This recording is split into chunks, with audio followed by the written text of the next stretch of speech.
What's up, guys? My name's Tripp. This is my channel, and we're going to review this book today called Star Wars Doodles.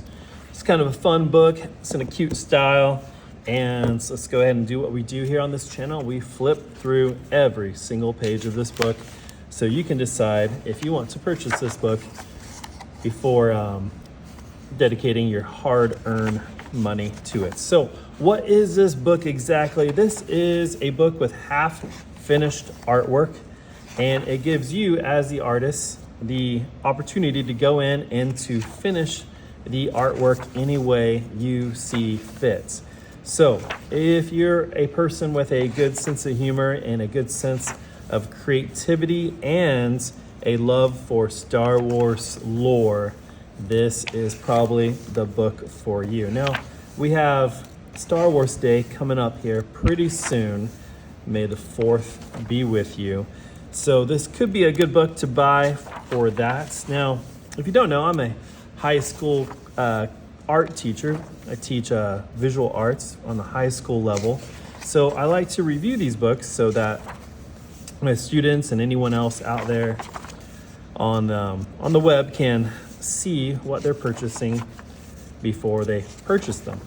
And that's what I'm doing here with just a flip through with all these super fun characters. Now, one of my favorites contemporary comic artists is a guy named Scotty Young, and he did not do this book, but if you're familiar with his style, it is somewhat similar to this style. It's that fun, cartoony looking feel that I really like. And what I like using this book for is just some fun references, like this right here.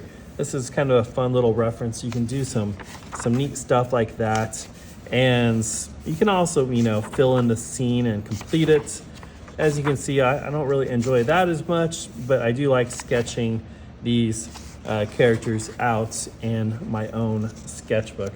As you can see here, I was just doing that earlier with R2-D2, just for fun, my own little personal drawing sketchbook. So my wife got this for me. I think she got it for me for my birthday or Father's Day, one of those two. And it's a fun book to go through. I mean, look at this. You get to create whatever face you want there. So it kind of gets you started. It's also a good book if you have artist block, or what they call writers call writing block. If you don't know what to draw, this kind of gets you going. So it's one of those, almost like an activity book to get your creative mind going before you get started for your day. So, fun book. I'm a Star Wars fan. I'm a original trilogy Star Wars fan. So I really enjoyed this book. And, probably going to continue to draw some of these characters in my own sketchbook as I prepare mentally and artistically for Star Wars Day coming up here. So this is kind of fun. It says, draw the Death Star blowing up. So it's kind of comical in nature, this book. So Star Wars Doodles, there it is, a fun book. I recommend it if you're into Star Wars lore and you like this fun, sketchy style. I'm Tripp, and we'll catch you guys next time.